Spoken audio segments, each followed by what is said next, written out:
Então vamos orar para começar a nossa reunião. Eu vou orar para começar. Feche os olhos, por favor, todo mundo. Pai querido, Pai santo, neste momento clamamos a tua presença, Pai, para mais uma reunião que queremos fazer com o grupo. Que o Senhor traga tudo aquilo que precisamos aprender nessa noite, Pai. Que o teu Espírito Santo conduza essa reunião da maneira que o Senhor quiser, ó Pai.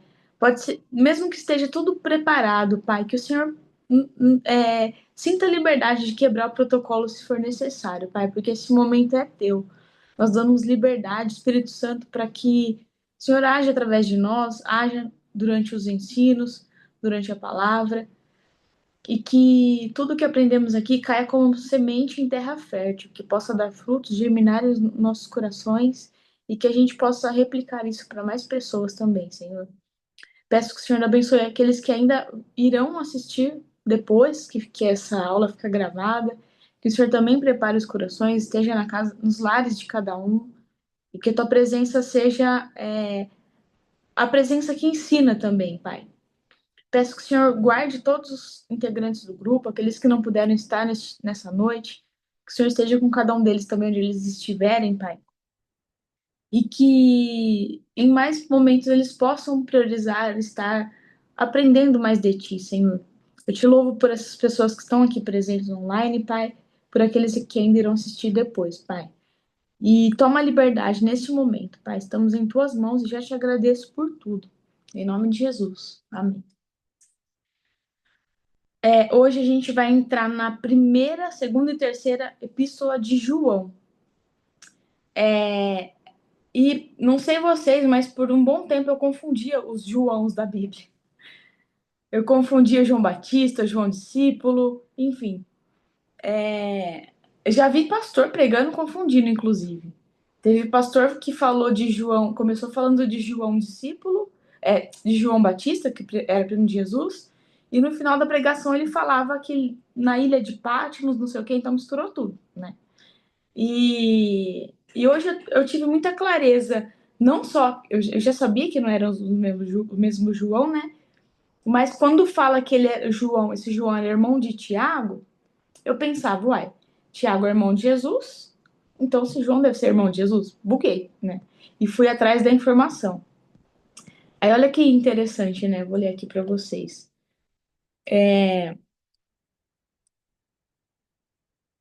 Peraí, ó. Hum,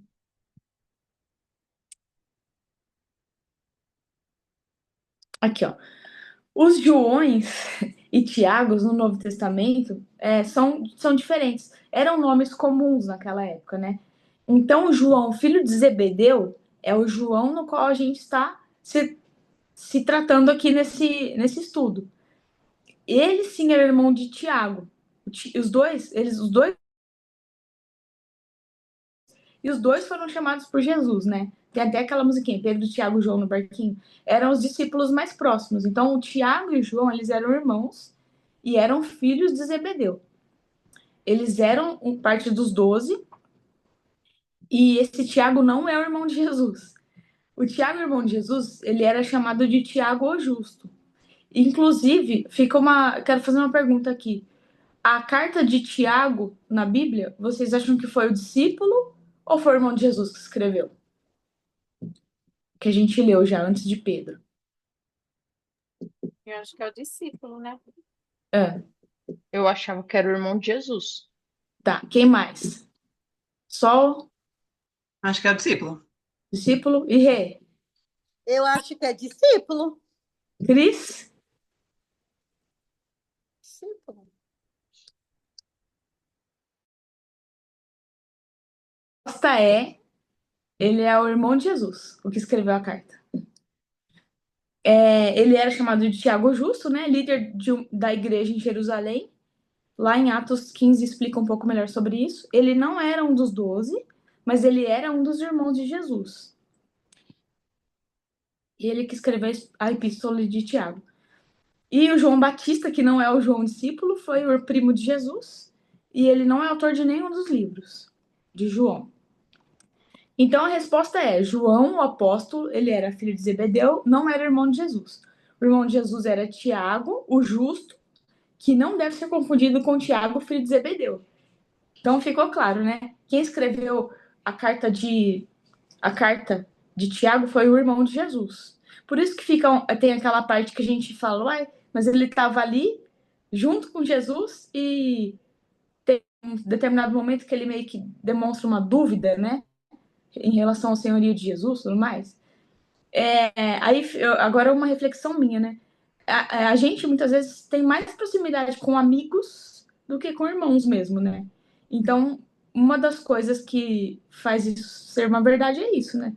Apesar de ser irmão, ele andava talvez bem pouco com Jesus. Jesus nem parava em casa, né? Então ele teve, né, na fase adulta de Jesus, talvez ele teve pouco relacionamento com ele. Não sei, tô falando aqui, viajando nos meus próprios pensamentos. Então é isso, né? Então, essa curiosidade, esse João que a gente está falando aqui é o discípulo que escreveu a primeira, segunda e terceira epístola e também o livro de Apocalipse. Ele que teve a revelação. Agora aqui um pouco sobre o que ele escreveu ali nas três epístolas, né? A primeira foi atribuída tradicionalmente por ele, né? E era destinada aos cristãos da Ásia Menor, provavelmente a região de Éfeso. E o propósito dessa carta era combater as heresias, o gnosticismo naquela época, que negava a encarnação de Jesus Cristo. Então, estava com essa crença ali, e a ideia dessa primeira epístola o foco maior era isso. E ela tinha muitas repetições e contrastes, então, entre luz e trevas, verdade e mentira, amor e ódio, Cristo e anticristo. E uma curiosidade sobre 1 João é que quando ele fala, né, Deus é amor, lá no 1 João, capítulo 4, versículo 8, ele fala que, não, essa frase é a única vez na Bíblia em que essa frase aparece, de forma tão direta e absoluta, né? Ela é o ápice da teologia da carta. Então, tudo gira em torno disso, na primeira epístola, né? E João foi um testemunho ocular, né? Ele conviveu com Jesus. E isso era um contraponto ao gnosticismo, né? Porque ele poderia afirmar com a vivência que ele teve, então por isso que ele tinha forte base sobre para combater o gnosticismo em relação a Jesus, né? E o termo anticristo também. Ele aparece somente na primeira e na segunda epístola de João. Aqui não é uma figura única, mas qualquer um que nega a encarnação e a verdade sobre Jesus Cristo. Então ele faz essa referência. Qualquer um que nega é anticristo. E é fato, né, gente? Se for pensar ao pé da letra, anticristo é quem é contra Cristo, né? Não necessariamente um satanista, entendeu? Então. E o quarto é o estilo circular. Ao contrário de Paulo, João não segue uma linha reta de raciocínio. Ele escreve em círculos, né? Então ele vai e volta, vai e volta nos temas ali. E quais as lições aplicáveis para hoje, né, que a gente tira da primeira carta? A nossa identidade firme na verdade, o amor como marca de fé, luz versus trevas, confissão e perdão, vencer o mundo pela fé e. Não, são esses. Então, resumindo, a primeira carta ela ensina que a fé é baseada em fatos reais, o amor é maior evidência de quem nasceu de Deus, e a confissão e o perdão geram cura, e a fé verdadeira vence o mundo e dá propósito para viver. Então, essa a base da primeira carta, e ela é muito interessante, assim, particularmente, é uma leitura que me prende muito, porque gira tudo nessa coisa, assim, do, do discípulo do amor, né? E uma coisa que eu esqueci de comentar sobre João, é que aqui ele é chamado depois, né, de discípulo do amor.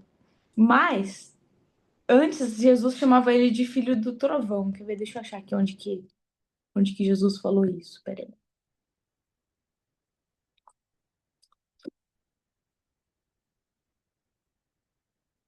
Aqui.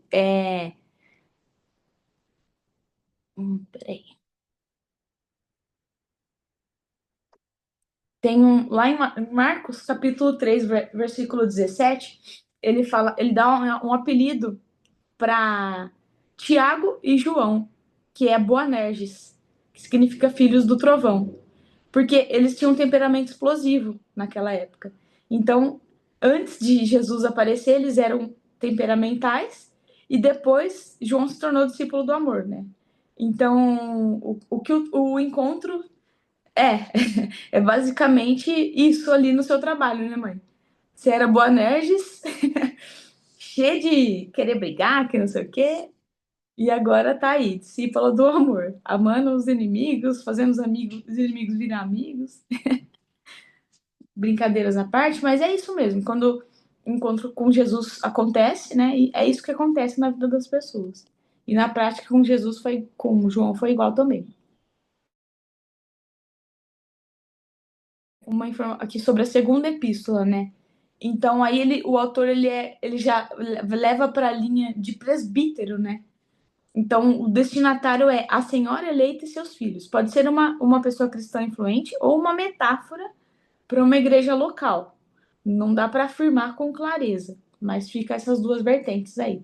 O tema central dessa carta é verdade e amor. Então, João une dois como inesperáveis: amar sem verdade vira engano, e verdade sem amor vira dureza. É bem interessante, né? Vou até repetir aqui, ó. Amar sem verdade vira engano, e verdade sem amor vira dureza. Então, um tá interligado com o outro, né? Para ser verdadeiro, na verdade. Nossa, quanta verdade, né? E um alerta, segundo ponto também é um alerta contra os falsos mestres. Então, principalmente aqueles que negavam Jesus, que Jesus veio em carne, né? Que é a parte do gnosticismo. Ainda ele continua batendo nessa tecla. E uma curiosidade aqui é que a segunda carta ela é mais curta. É a mais curta do Novo Testamento. Tem só apenas 13 versículos. Então é bem curtinha a segunda carta. Por isso que a gente vai, nesse estudo, a gente incluiu as três de uma vez, porque é bem curtinho. As lições aplicáveis, né? Então, não abrir o coração e a mente a qualquer mensagem só porque parece espiritual. O amor cristão é protegido pela verdade. E em linguagem moderna, é como checar a fonte antes de compartilhar uma notícia. Amor sem discernimento pode propagar mentira. Então, por mais. Isso até cabe aqui um exemplo que eu vi hoje no TikTok, né? Uma mulher postou lá que a história do Superman foi criada por dois judeus e ela é totalmente inspirada na vida de Jesus. E assim, não dá para falar que é verdade ou não, mas o que isso causou? Essa postagem causou?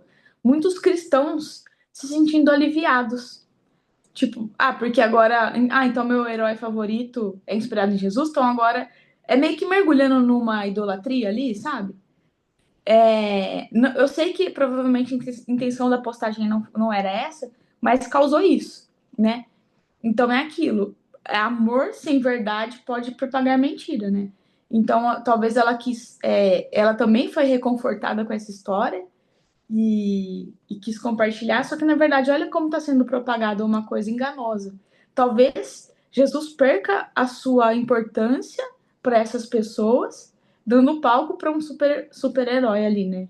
Que tem a sua fama. Então, é muito. A gente tem que tomar muito cuidado com as coisas que a gente propaga, até mesmo que seja verdade. O quanto essa notícia pode impactar negativamente, né? Ainda que essa história seja verdade, que Superman foi criado por judeus, inspirado em Jesus, pode impactar negativamente a propagação do evangelho, né? E até porque na parte, mesmo que ele foi inspirado, tem a parte negativa, que ele tinha uma fraqueza, né? A parte da criptonita. E aí, né? Jesus não tinha isso, né? Não tinha fraqueza nenhuma. Então, enfim, fica aí só um adendo para a gente entender que o amor, sem a verdade, sem a gente ter essa cautela de checar a fonte, a informação, a gente pode propagar uma mentira, né? Deixa eu ver que eu acabei perdendo onde eu tava. Peraí, gente. Hum,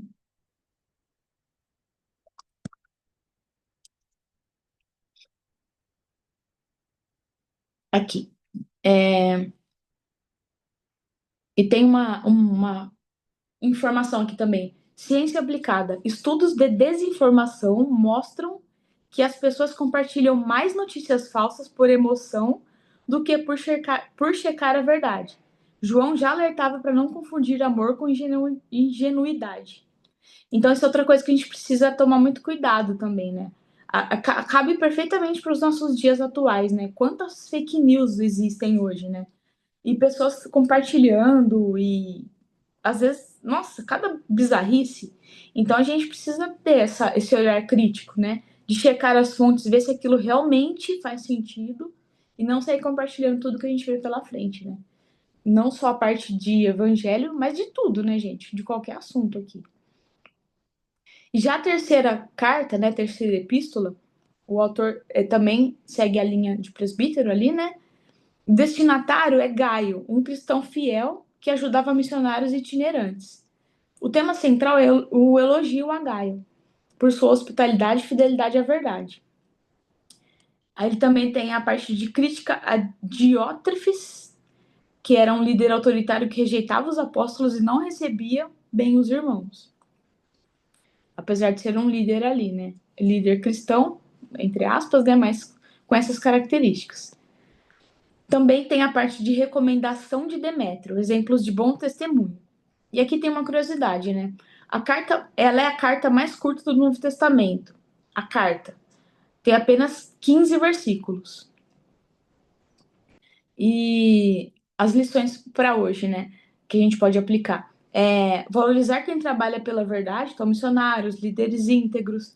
Isso é uma coisa que a gente precisa dar valor, né? Às vezes a gente dá valor para outras coisas, sei lá, pessoas que não trabalham pela verdade, às vezes estão até trabalhando pela fama, entre aspas, e deixa de valorizar pessoas simples, talvez, que estão trabalhando pela verdade. Então, é uma lição aqui. Outra lição é que o cristianismo genuíno se mostra na hospitalidade, serviço e transparência, não em status. E aqui cabe um cuidado, né, gente? Eu ouvi essa frase a semana passada do pastor Felipe, particular com ele. Isso tem me martelado muito, que é a parte assim, a frase é mais ou menos assim, né? Você serve, você faz o que você faz de caridade, de bondade, por realmente amor ao evangelho ou por uma carência de servir? Isso muito importante a gente refletir sobre isso, né? Porque você tem que pensar, por que eu tô fazendo? Por que eu tô servindo? É por amor a Jesus mesmo? Por amor às pessoas? Ou porque eu sinto uma carência de servir para eu me sentir mais santo, sei lá? Então é uma reflexão diária nossa, né? Eu me pego muito confundindo essas duas coisas. Confesso para vocês. Às vezes eu tô fazendo achando que tá certo, mas na verdade é para suprir uma necessidade de servir mesmo, né? Não é que tá errado isso, mas não pode ser a essência, entendeu? A nossa essência tem que ser o evangelho mesmo, como o amor pelas pessoas, aquele amor que você tá comendo, só tem aquilo para você comer, mas a pessoa tá passando fome, você fazer por amor e não por carência de servir, né? Enfim, cabe uma autorreflexão para cada um, mas para mim tem servido muito todos os dias essa reflexão, né? Aqui. Aí tem a parte da ciência aplicada, né? Pesquisas de liderança mostram que líderes autoritários geram ambientes tóxicos que diminuem inovação e aumentam a ansiedade. Pensando como cristãos, né? Cristo for líder, então automaticamente a gente é líder, vai ser líder de alguma coisa, seja da nossa casa, seja entre os nossos amigos, seja de nós mesmos, seja da nossa rede social ali, das pessoas que nos acompanham. Cada um tem a sua parcela de liderança em algum ambiente, né? E aí, como que a gente tem exercido essa liderança, né? Com autoritarismo e ambientes tóxicos, ou com o exemplo que Cristo deixou, né? Já a hospitalidade e o apoio mútuo fortalecem redes de confiança, algo essencial também para a saúde mental e para comunidades resilientes. Isso serve muito para o nosso trabalho, né? Nossa parte profissional e também na nossa parte espiritual, né?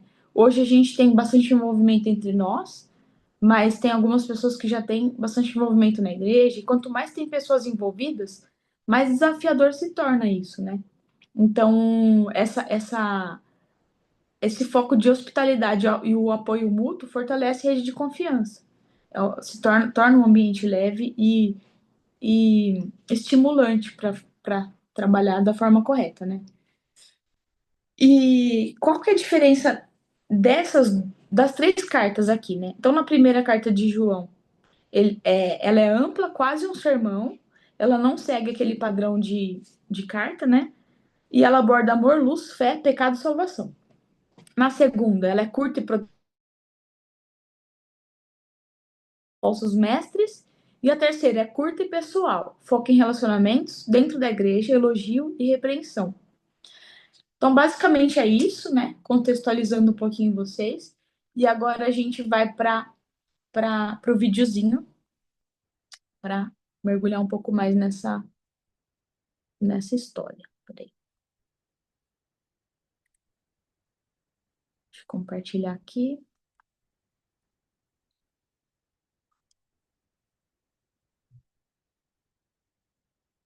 Só, você pode me conceder o poder?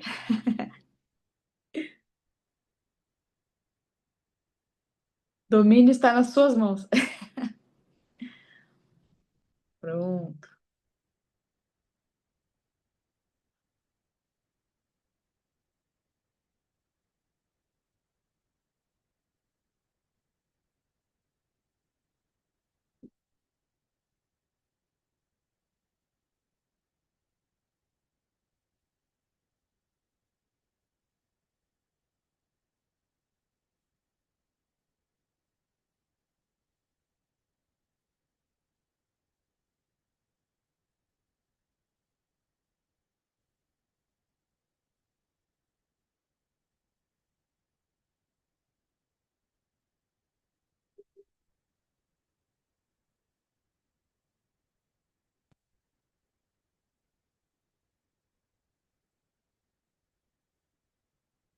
Primeira, segunda e terceira cartas de João. A primeira carta de João é, na verdade, anônima, mas a segunda e a terceira foram escritas por alguém denominado o presbítero. Agora, a linguagem e o estilo de todas as 3 obras são idênticos uns aos outros e se assemelham ao Evangelho de João. Sendo assim, a maioria das pessoas imaginam que todas as 3 foram escritas pelo discípulo amado por Jesus, que poderia ter sido João, o filho de Zebedeu, poderia ter sido um dos 12 apóstolos, ou poderia ter sido outro João entre os primeiros apóstolos de Jesus, conhecido como João o presbítero. Seja qual tenha sido o João, ele está em idade avançada e supervisiona uma rede de comunidades de igrejas nos lares que possivelmente se encontram ao redor da antiga cidade de Éfeso. A partir das pistas contidas no Evangelho e nessas cartas, parece que essas comunidades eram constituídas principalmente por judeus seguidores de Jesus e que, recentemente, eles tinham passado por uma crise, o que motivou João a escrever essas cartas. Ele menciona que o grupo de pessoas tinha se separado dessas igrejas. Essas pessoas já não reconheciam Jesus como o Messias de Israel ou como o Filho de Deus, e eles estavam instigando hostilidade entre aqueles que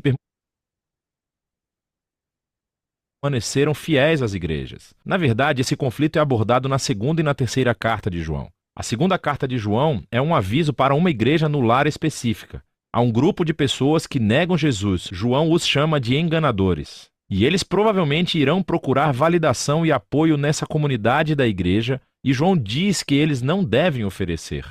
A terceira carta de João é, na verdade, escrita a um membro de uma dessas igrejas em casas. O presbítero pede a Gaio que acolha os missionários legítimos que chegarão em breve. Ele precisa dizer-lhes isso porque o líder daquela comunidade, Diótrefes, estava agindo como um idiota e rejeitando qualquer pessoa que estivesse se associando a João, o presbítero. E então, essas cartas nos dão uma perspectiva da tensão e do conflito que João enfrentou nessas igrejas. E a primeira carta de João foi escrita como uma resposta a tudo isso, como uma forma de controle de danos. O presbítero garante àqueles que ainda acreditam em Jesus que Deus está com eles, já que são fiéis à verdade. Então, Tudo isso nos ajuda a entender a singularidade da primeira carta de João, que, na verdade, não é uma carta realmente. Lê-se mais como um sermão poético enviado a essas igrejas. João diz que não está passando novas informações. Na verdade, quase todas as ideias e palavras-chave na primeira carta vêm dos ensinos de Jesus no Evangelho de João. Sendo assim, o objetivo de João é relembrar e convencer esses cristãos a permanecerem fiéis àquilo que eles dizem já acreditarem. A qualidade poética do sermão de João é muito legal. Ele não desenvolve suas ideias de uma maneira linear ou lógica. Em vez disso, ele usa uma técnica muito conhecida da antiga retórica chamada amplificação. João tem apenas algumas ideias essenciais sobre a vida, o amor e a verdade que ele deseja transmitir. E ele vai enfatizar essas ideias repetidamente, apresentando em cada momento um ângulo ou foco diferente. Ele usa muitas hipérboles. Ele usa contrastes bem evidentes como imagens simples sobre luz e trevas, amor e ódio, bem e mal.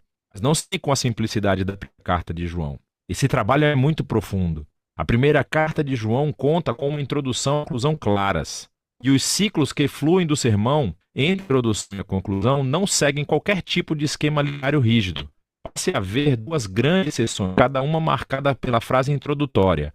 Esta é a mensagem. E então, cada uma é seguida por uma repetição de imagens sobre como Deus, em primeiro lugar, é luz, e em seguida sobre como Deus é amor. E todas as ideias nessas duas partes fluem e voltam para essas ideias centrais. Sendo assim, a introdução é muito semelhante ao prólogo do Evangelho de João. Há reflexos do capítulo 1 de Gênesis e do capítulo 8 de Provérbios. João fala sobre a palavra da vida que estava com Deus no início. Para João, a palavra Deus se refere ao Pai e ao Filho que vieram trazer vida ao mundo. E aqueles que viram, ouviram e tocaram o Filho são chamados de nós. João se refere a ele próprio e aos apóstolos que foram testemunhas oculares de Jesus. E agora nós temos uma mensagem para vocês, a próxima geração de seguidores de Jesus. Então, quando os apóstolos compartilharam a palavra da vida com outras pessoas, essas pessoas também foram trazidas para a comunhão com o Pai e o Filho através dos apóstolos. A palavra comunhão aqui vem do grego, koinonia, e significa uma participação ou partilha. Quando as pessoas ouviram a mensagem de Jesus através dos apóstolos, aquela mensagem trouxe-os para um relacionamento real com Jesus e uma participação verdadeira na vida e no amor de Deus. E em seguida, isso flui direto para a luz. E esta é a mensagem dos apóstolos, que o Deus revelado em Jesus é luz. Sendo assim, se as pessoas desejarem participar na vida do próprio Deus por meio de Jesus, elas precisam continuar caminhando na luz. É uma imagem formidável, mas o que significa? Para João, significa manter os mandamentos de Jesus. E isso é difícil. Então, quando você falhar, a morte expiatória de Jesus cobrirá os seus pecados. E mais uma vez, você é chamado a se levantar e obedecer os ensinos de Jesus. Mas qual das suas lições? João lembra as igrejas dos velhos e novos mandamentos transmitidos por Jesus aos seus discípulos na última ceia. Que eles amassem uns aos outros como ele os amava. Fazer isso é caminhar na luz. Se a luz de Deus agora brilha por meio de Jesus, então significa que a escuridão do mundo está passando, o que também significa que, neste momento, os filhos de Deus venceram o pecado, o mal e a morte que reina no mundo. E isso levou João a desafiar as igrejas. Não ame o mundo, pois ele também está morrendo. Aqui ele se refere especificamente ao orgulho e à corrupção sexual. Provavelmente, esses são problemas ligados ao conflito que existia nas igrejas. E isso leva João a advertir as igrejas sobre essas pessoas que deixaram as comunidades e que negaram Jesus como Messias. João os chama de antimessias e enganadores. Mas ele está confiante de que aqueles que ainda conhecem a verdade sobre Jesus são, na verdade, os verdadeiros filhos de Deus e eles são amados pelo Pai. E eles mostram que são parte da família de Deus quando praticam justiça e amam uns aos outros. Ao contrário dos enganadores, que estão causando raiva e conflitos na província. E isso faz a transição para a segunda sessão principal do sermão.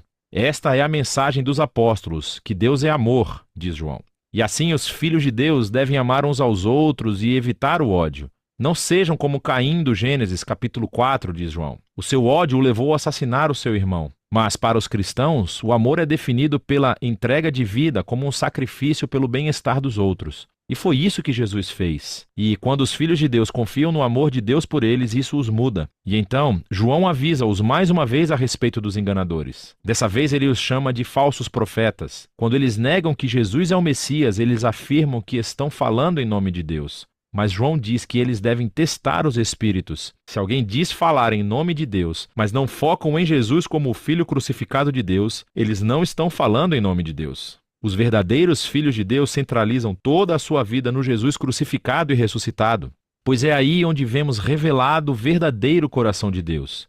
Nós vemos na cruz que Deus é um ser de amor e entrega absoluta. E esse amor é o que motiva os seguidores de Jesus a amar uns aos outros da mesma forma. E quando as pessoas conhecem esse Deus de amor, isso as afasta do medo e da angústia para sempre. Isso é parte daquilo que João quer dizer quando ele menciona vitória sobre o mundo.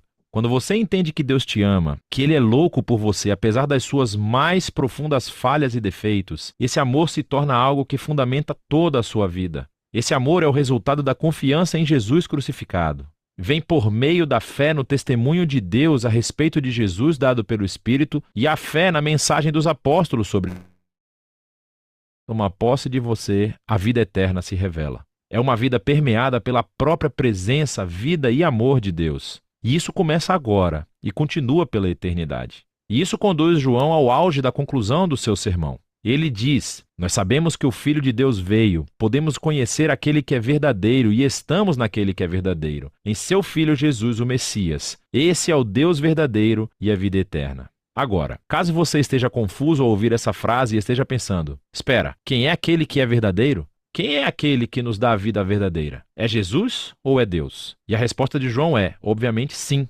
João não conhece nenhum Deus além de Jesus. E quando ele e os outros apóstolos encontraram Jesus, eles descobriram o Deus que nos ama tão profundamente, que optou por não existir sem seus filhos, apesar de nossas falhas. E esse Deus é tão magnífico, tão inesperado, que as palavras finais de João nos convidam a rejeitar os nossos ídolos, ou seja, resistir a qualquer tentação de recriar o magnífico Deus à nossa própria imagem. Conhecer Jesus é conhecer o Deus criador da vida e do amor centrado no próximo. Isso, diz João, é o único e verdadeiro Deus. E é disso que se tratam as cartas de João. Boa.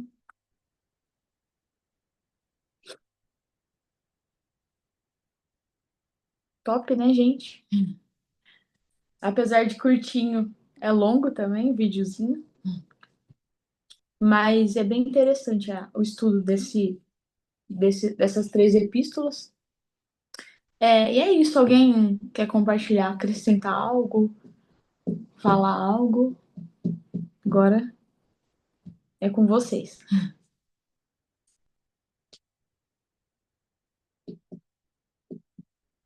Ninguém? Boa.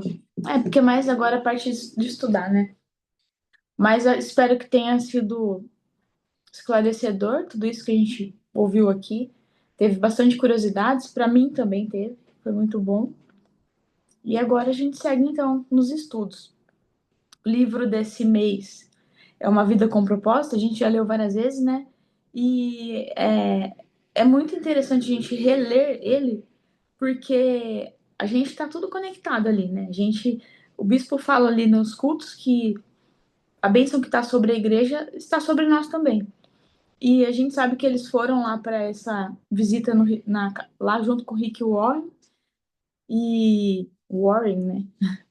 Enfim, o autor desse livro, então, provavelmente ele vai vir com muita coisa para compartilhar com a gente sobre isso. Então, acho que faz muito sentido a gente reler o livro e estar bem alinhado com o que Deus vai trazer, né? Porque não é à toa, né? Deus tem algo para nós através disso, então que a gente esteja preparados também. Então, sugestão que eu dou, recomendo fortemente que vocês leiam o livro em paralelo. É um livro bom e gostoso de ler, não é longo e muito esclarecedor. Para a gente estar alinhado enfim, caminhar junto aí nessa novidade que Deus tem. E é isso, gente. O que eu tinha para falar é isso. E quer falar alguma coisa, Sol? Cris? Não? Alguém tem algum pedido específico de oração para fazer? Eu tenho para continuar pela minha sogra, né, e pela minha cunhada Cássia, Aham. Eu e quero pela pedir. empresa. Uhum. quero pedir para Melissa, né? Uma pessoa que está meio perdida aí, precisando de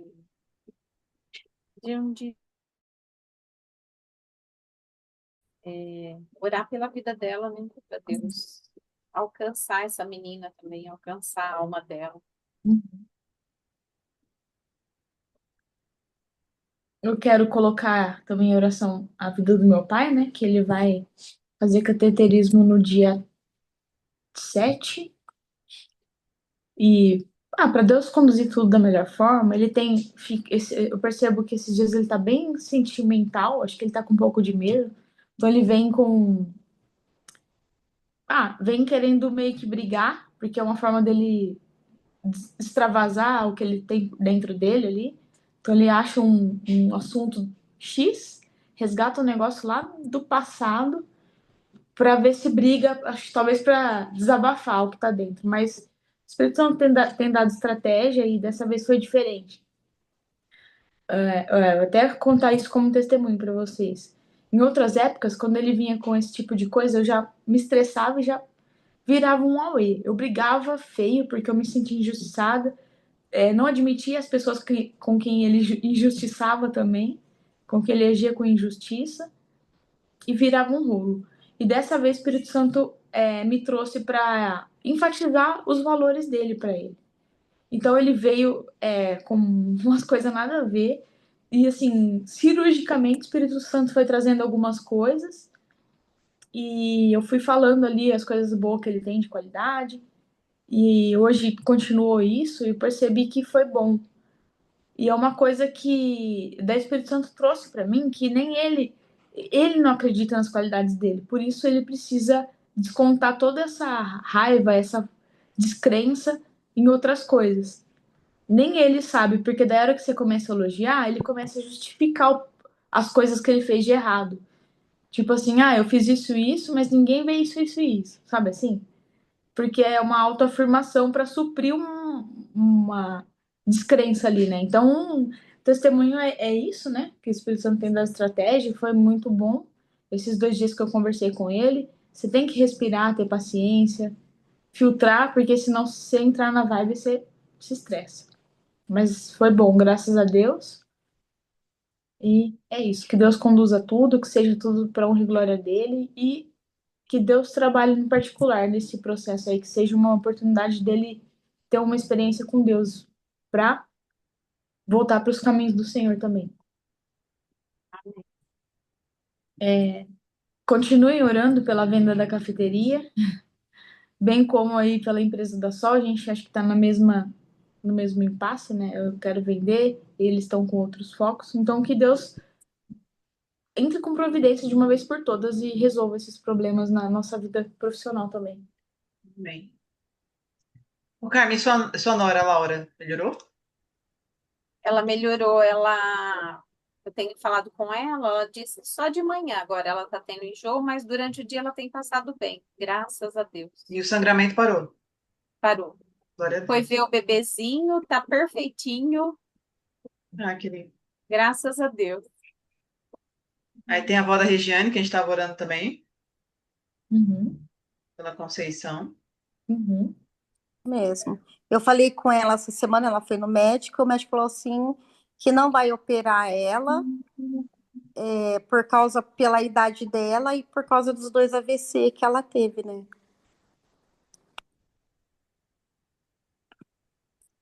Aí já não, aí eu já não tenho, aí eu falei para ela, vó, aí já é só orar mesmo para que Deus faça o que for melhor, que não tem o que fazer. Porque ela disse que ela não quer operar, porque o médico falou assim que ela pode perder a, a fala, né, a voz, e, e ela pode ir para cirurgia e pode não voltar, né, por causa dos... Ela tá com 80 anos já também, né? Então, é isso.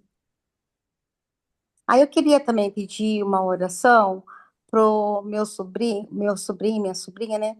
Eles tiveram o trigêmeos tem 2 semanas e eles estão no hospital.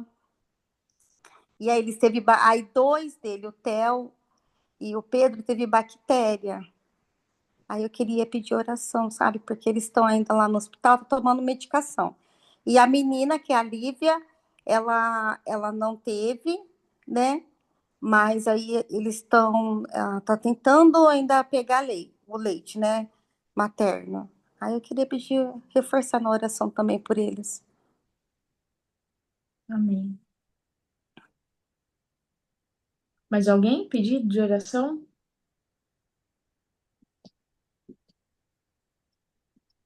Vamos orar também pelo Marcelo, que está focado nesses estudos aí, né? Ele tem um objetivo, ele está bem dedicado a isso. Até por isso que ele está afastado dos grupos. Que Deus abençoe, né? O esforço dele, que ele está fazendo a parte dele. A gente sabe que Deus faz a dele também. Que dê tudo certo, né? Que não seja em vão. E se for para ser em outro momento, também que Deus faça isso. Que seja o melhor para a vida dele, né? A Dali também. A Dali. Nossa. A Cris tinha pedido oração para os pais dela, né? Uhum, A Dali também, pela mãe, né? Enfim. uhum. Alguém quer falar mais alguma coisa, gente? Pedir mais algo específico?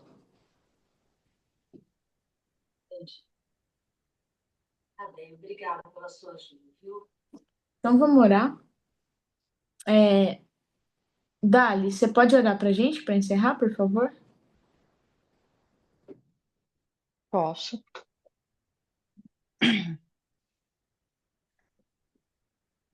É, Senhor, meu Deus, o Pai, entro na sua presença agora, Pai.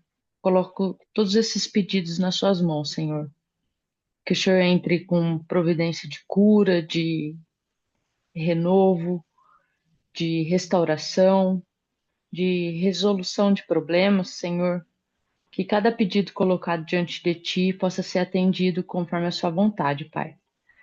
Eu creio que o Senhor tem um propósito e sabe o que é o melhor para cada um de nós, para cada uma das pessoas que foram apresentadas aqui, Senhor.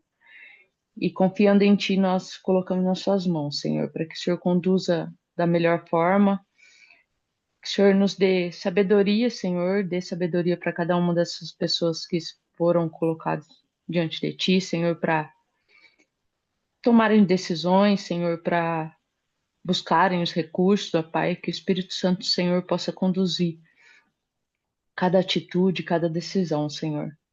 Que o Senhor dê agora, ó Pai, alívio àqueles que estão sentindo dores, ó Pai, dê alívio na mente, restaura, Senhor, os pensamentos, Pai, que nossos pensamentos estejam na esperança do Senhor, aquilo que nos dá esperança, Pai. Que o Senhor nos ajude, Senhor, fortaleça nossa fé todos os dias em Ti, Senhor. E que seu propósito seja cumprido em nós, na vida de cada um aqui, Senhor. Nós oramos e agradecemos em nome de Jesus. Amém. Amém. Vamos para a foto. Ai, ai. Sorriam, meninas. Um, dois, três. Isso. Ai, corre, corre. Aê. Gente, Deus abençoe. Bom descanso. Boa noite. Amanhã no Amém. culto para quem for. Até. Amém. Beijo. Beijo.